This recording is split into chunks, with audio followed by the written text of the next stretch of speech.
mchangizi with your science moment. Today I'm going to talk about slippery slopes.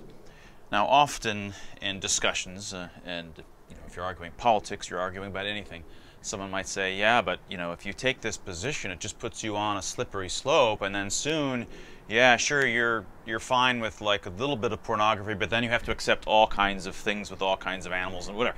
Or you're talking about free speech, and someone brings up hate speech, and they say, well, if you ban the most, egregious, inciting violence kind of speech, then you ban, soon you're banning all kinds of speech that you're not allowed.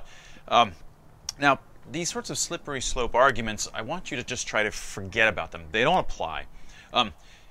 You could always come up with a little step, and you can't justify exactly why to stop at this step rather than this step. There's always going to be vague regions in between where it's a little bit unclear where it should stop, and where even that vague region begins and ends might themselves be fuzzy.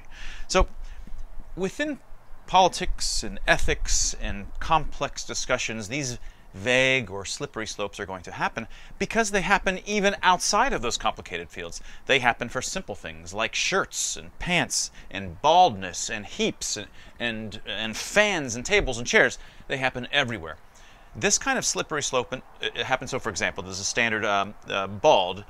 Suppose you say that John is not bald, right? And then suppose that I was to go take a hair out of his head, and I continue to take hairs out of his head. At some point, he's going to become bald.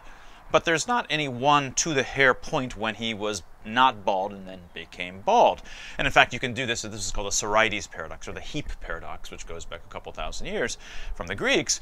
And you could start off with 1 grain of sand, and you say, well, 1 grain of sand is not a heap. And we say, yes, true. That's a true premise. And you can say, okay, for any n grains of sand, if n grains of sand is not a heap, then adding 1 grain of sand can't make a heap.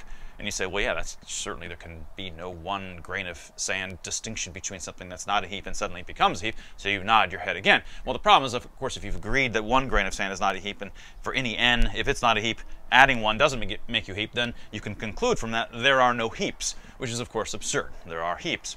So this problem is not a problem about free speech or about pornography or about any kind of difficult stuff that we want to talk about.